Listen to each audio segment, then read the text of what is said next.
Multiple sources tell Fox News that Susan Rice, former national security advisor under then-President Barack Obama, requested to unmask the names of Trump transition officials caught up in surveillance. The unmasked names, of people associated with Donald Trump, were then sent to all those at the National Security Council, some at the Defense Department, then Director of National Intelligence James Clapper and then CIA Director John Brennan, essentially, the officials at the top, including former Rice Deputy Ben Rhodes. The names were part of incidental electronic surveillance of candidate and President-elect Trump and people close to him, including family members, for up to a year before he took office. U.S. Ambassador to the United Nations Susan Rice addresses Libya violence at the White House Monday.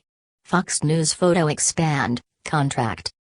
Rice was ambassador to the UN when she went on Sunday news shows to say the Benghazi attack was prompted by a video. Fox News photo. White House Press Secretary Sean Spicer, asked about the revelations at Monday's briefing, declined to comment specifically on what role Rice may have played or officials' motives. Follow. Donald J. Trump at Real Donald Trump. Such amazing reporting on unmasking and the crooked scheme against us by @Folks and Friends. Spied on before nomination. The real story. 1:15 p.m., April 3, 2017. 14,999 retweets 51,780 51,780 likes.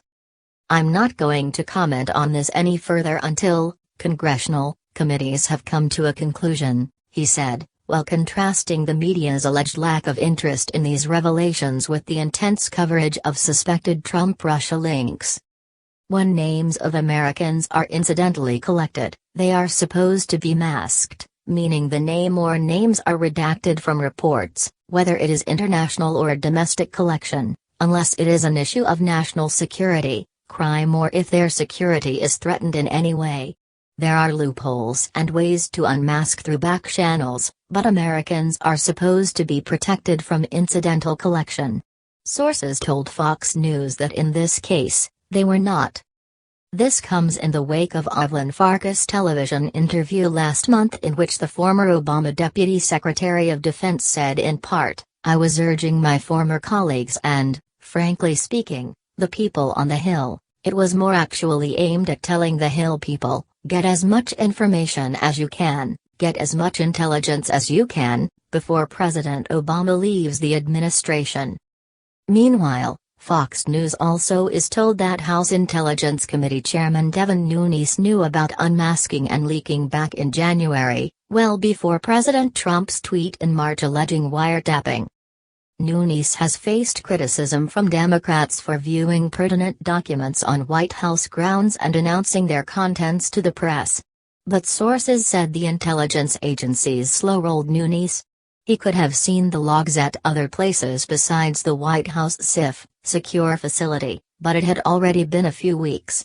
So he went to the White House because he could protect his sources and he could get to the logs. As the Obama administration left office, it also approved new rules that gave the NSA much broader powers by relaxing the rules about sharing intercepted personal communications and the ability to share those with 16 other intelligence agencies. Rice is no stranger to controversy. As the U.S. ambassador to the UN, she appeared on several Sunday news shows to defend the administration's later debunked claim that the September 11, 2012 attacks on a U.S. consulate in Libya was triggered by an internet video. Rice also told ABC News in 2014 that Army Sergeant Bo Bergdahl served the United States with honor and distinction and that he wasn't simply a hostage. He was an American prisoner of war captured on the battlefield.